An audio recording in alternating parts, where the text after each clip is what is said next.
Halo rekan-rekan sipil, selamat datang dalam perkuliahan Mekanika Tanah 1. Bersama saya, Miguel Felix Wijaya, dosen Departemen Teknik Sipil, Fakultas Teknik dan Sains UPN Veteran Jawa Timur. Pada video pembelajaran kali ini, kita akan membahas beberapa topik. Yang pertama yaitu komposisi tanah. Kita akan mempelajari bagaimana tanah terbentuk dari 3 elemen utama. Kemudian kita menghitung hubungan berat dan volume tanah. Dan akhirnya kita mengenal pengujian laboratorium untuk menentukan sifat fisik tanah. Nah, tujuan pembelajaran kali ini adalah agar mahasiswa dapat memahami komposisi 3 fase tanah. Menentukan kadar air, porositas, angka pori, dan berat volume. Serta menjelaskan hasil pengujian batas-batas Atterberg dan konteks perilaku dalam tanah di lapangan.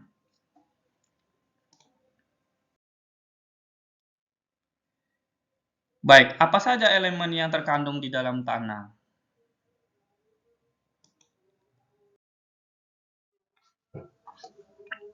Jadi, elemen tanah terdiri dari 3. Pertama ada butiran tanah, pori udara, dan air.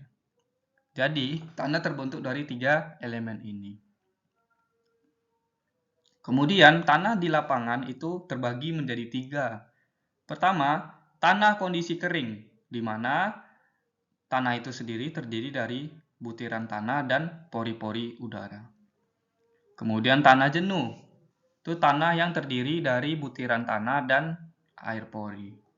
Kemudian untuk tanah tidak jenuh terdiri dari butiran tanah, pori-pori udara, dan air pori.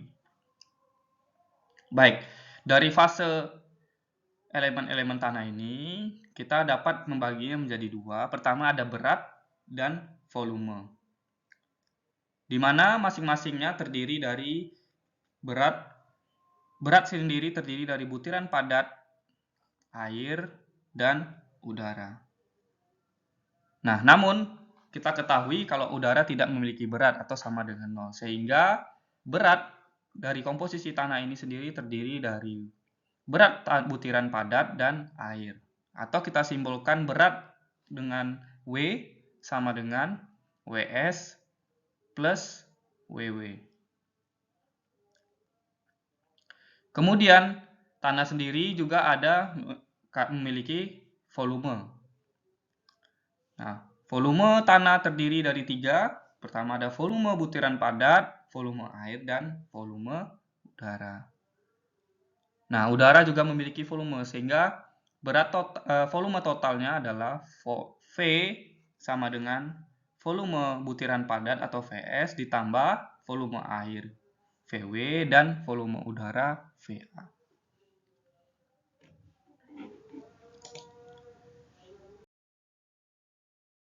Sekarang kita masuk ke hubungan antara parameter dalam mekanika tanah. Bagian ini sering muncul dalam perhitungan dasar. Jadi, dipastikan mahasiswa memahami konsep setiap parameter dengan baik. Nah, hubungan yang sering kita gunakan pertama ada kadar air atau kita simbolkan dengan W, kecil. Kemudian angka pori kita simbolkan dengan E kecil. Kemudian porositas kita simbolkan dengan N kecil ya. Kadar air atau W menunjukkan perbandingan antara berat air atau WW dengan berat butiran atau WS. Sehingga dapat rumus kadar air sama dengan WW per WS dikali 100%. Sebagai contoh, jika berat airnya 20 gram dan berat butiran tanah 100 gram, maka kadar airnya kita dapatkan sebesar 20 per 100 dikali 100, maka didapat 20%. Kemudian porositas. Porositas adalah perbandingan antara volume rongga atau VV dengan volume total. Sehingga N sama dengan VV per V dikali 100%. Nilai N tinggi berarti tanah memiliki banyak rongga atau cenderung bersifat lepas. Kemudian yang ketiga ada angka pori atau E kecil. Itu perbandingan antara volume rongga VV dengan volume butiran VS. E sama dengan VV per VS. Nah, untuk angka pori ini tidak dalam persen, tapi dalam bentuk desimal. Di mana apabila semakin besar nilai E atau angka pori, maka tanah akan semakin longgar untuk susuran butirannya.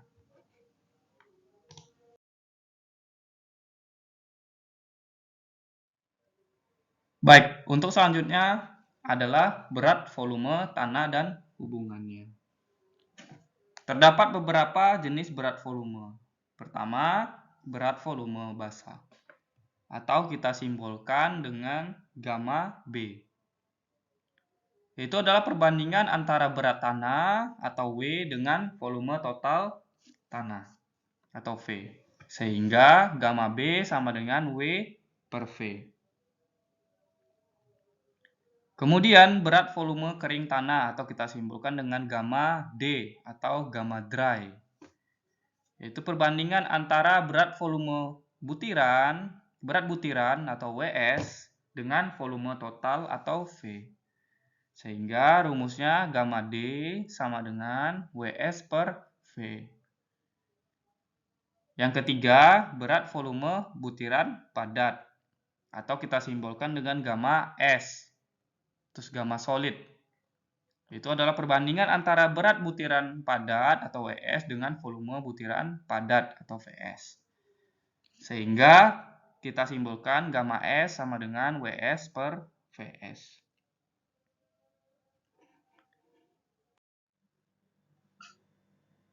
Berat volume tanah dan hubungan lainnya ada berat spesifik atau berat jenis.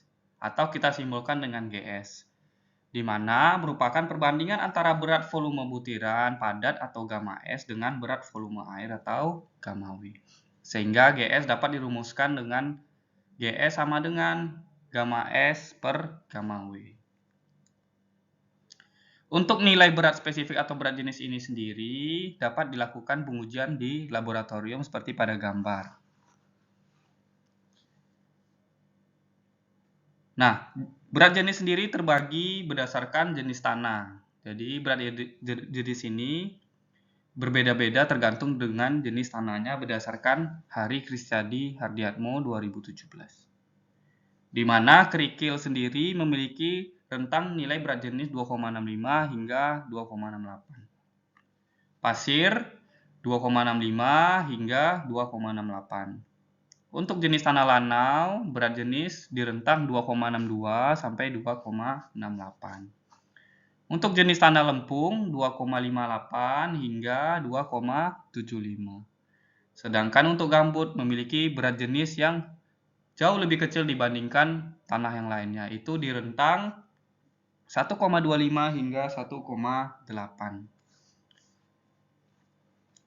Sehingga dapat kita simpulkan bahwa jenis tanah gambut memiliki berat yang sangat kecil dibandingkan jenis tanah yang lainnya. Kemudian derajat kejenuhan atau S kita simbolkan dengan S merupakan perbandingan volume air VW dengan volume rongga pori atau VV. Sehingga S dirumuskan sama dengan VW dibagi VV dikali 100%.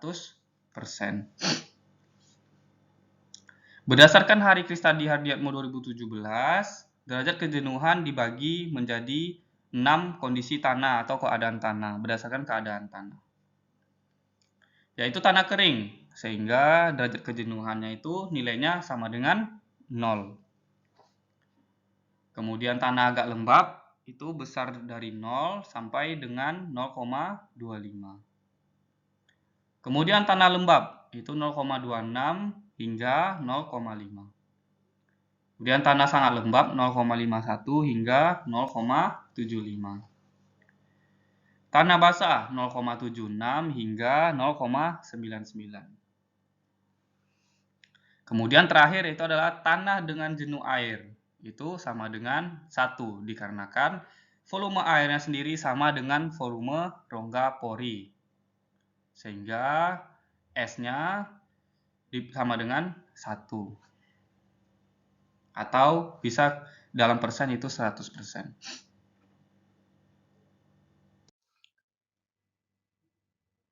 Berat volume tanah dan hubungan lainnya ada kerapatan relatif atau relative density.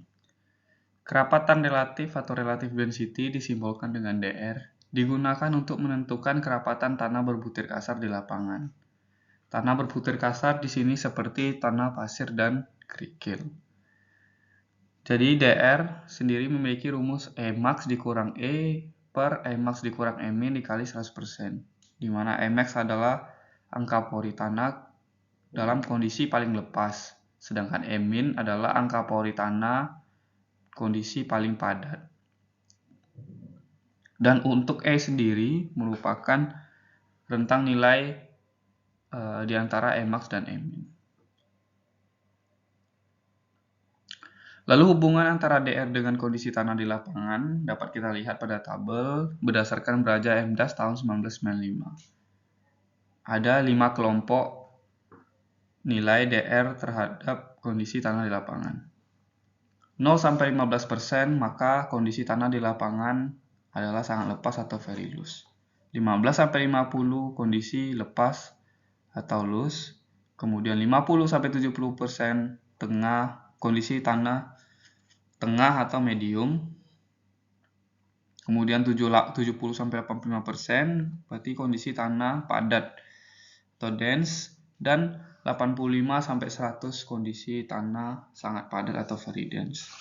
Jadi semakin tinggi nilai dr maka menunjukkan tanah semakin lebih baik atau stabil.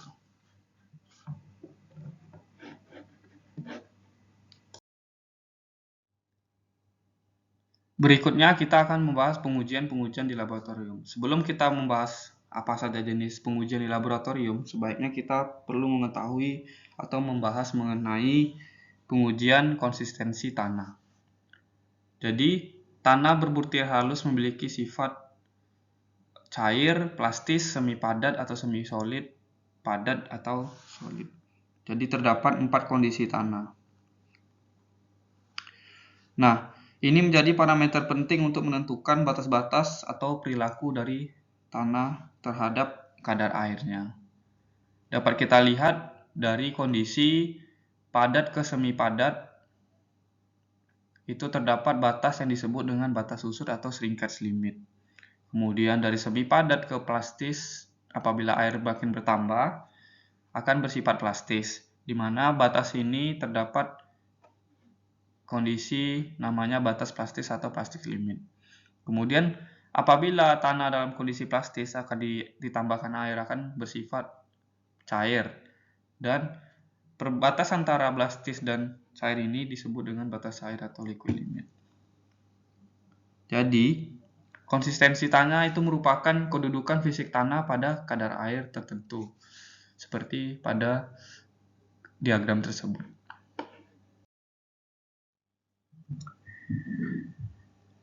Berikut adalah pengujian yang dilakukan di laboratorium. Jadi setelah kita membahas pengujian konsistensi tanah, untuk mengetahui batas-batas perilaku tanah tadi, dilakukanlah pengujian laboratorium seperti pertama, batas plastis atau liquid limit, itu menggunakan alat namanya Casagrande seperti pada gambar, di mana batas cair atau liquid limit kita singkat dengan LL, didapat apabila goresan tanah pada spatula standar akan menutup 25 kali pukulan. Sehingga rumusnya didapat LL sama dengan W dikali N per 25 pangkat 0,121, dengan nilai W adalah kadar air dalam persen dan N adalah jumlah pukulan. Untuk video pengujian dengan alat Casagrande ini dapat dilihat link video YouTube yang saya tampilkan di slide.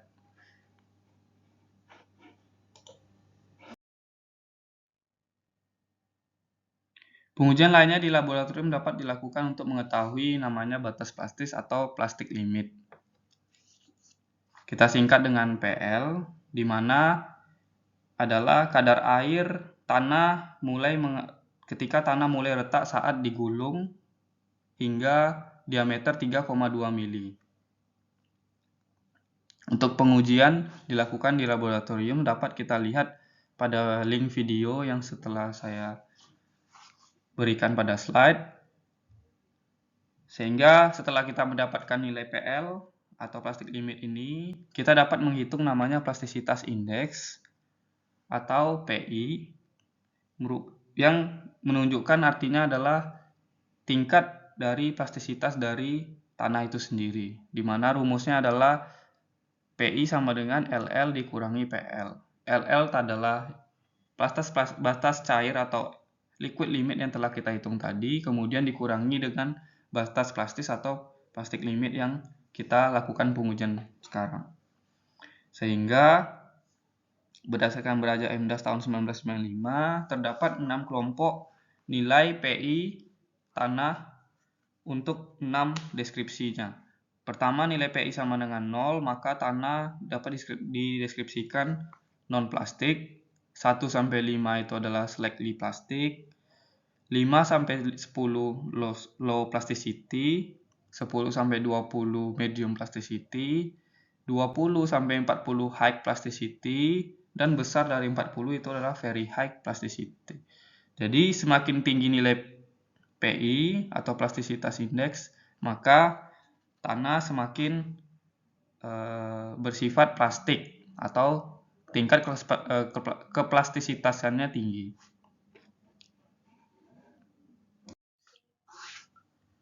Oke, pengujian laboratorium yang terakhir adalah batas susur atau shrinkage limit, kita singkat dengan SL. Di mana shrinkage limit satu batas susur ini merupakan kondisi tanah menunjukkan kadar air di mana tanah berhenti menyusut saat dikeringkan. Nah, nilai SL ini dapat dihitung menggunakan rumus seperti pada slide ini. SL sama dengan dalam kurung M1 dikurang M2 per M2 dikurangi dalam kurung V1 kurang V2 dikali gamma W per M2, kemudian semuanya dikalikan 100%. Nah, dengan M1 ini sendiri adalah berat tanah basah dalam cawan, beratnya dalam gram, kemudian M2 merupakan berat tanah dalam kondisi kering, oven dalam gram, kemudian V1 adalah volume tanah basah dalam cawan dalam satuan cm kubik, kemudian volume tanah kering kondisi kering oven cm kubik. Dapat kita lihat pada gambar untuk praktikum yang dilakukan di laboratorium. Nah, di sini kita lihat praktikum ini menggunakan mangkok porselin, di mana kondisi tanah basah sebelumnya dilakukan pengeringan, dilakukan pengujian dengan menggunakan air raksa, kemudian dapat dihitung berapa volume air raksa yang di mangkok porselin tersebut. Nah, kemudian setelah dilakukan pengeringan tanah, kemudian dilakukan pengujian lagi menggunakan air raksa. Nah, dapat terlihat perbedaan berat antara berat dan volume tanah pada saat sebelum pengeringan dan setelah pengeringan. Untuk video pengujian ini dapat dilihat pada link yang saya berikan pada slide ini. Berikut adalah daftar pustaka yang saya gunakan. Ada 4 daftar pustaka yang saya gunakan untuk materi mata kuliah Mekanika Tanah, Komposisi Tanah hari ini. Pertama ada Beraja MDAS tahun 1995, itu Mekanika Tanah Jilid 1. Kemudian ada Hari Kristadi Hardiatmo tahun 2017. Kemudian ada Beraja MDAS tahun 2018 dengan judul Principle of Geotechnical Engineering. Kemudian ada Robert Holst, William dan kawan-kawan tahun 2023, itu tentang Introduction to Geotechnical Engineering.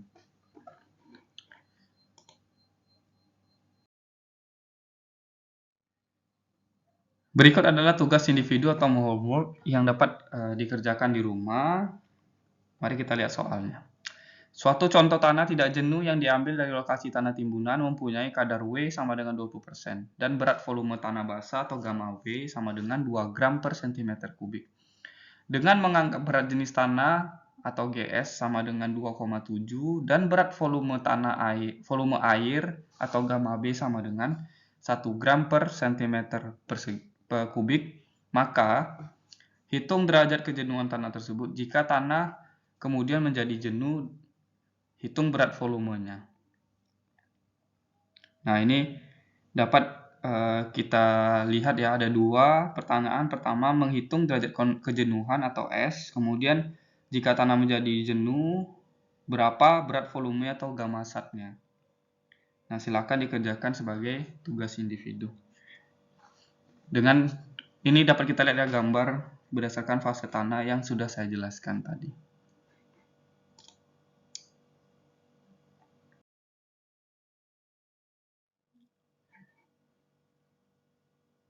Baik, kita sudah membahas 3 fase tanah, kemudian hubungan antara berat volume dan kadar air, serta pengujian batas Atterberg yang dilakukan di laboratorium.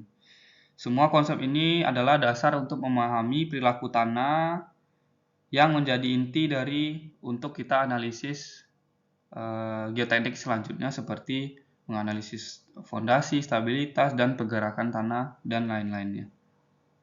Sebagai penutup, ingatlah kutipan dari Albert Einstein ini, keajaiban bukanlah bahwa umat manusia memahami dunia, tetapi bahwa dunia ini dapat dipahami. Terima kasih sudah mengikuti video pembelajaran ini. Sampai jumpa di pertemuan berikutnya. Dan jangan lupa terus semangat belajar dan eksplorasi dunia geoteknik.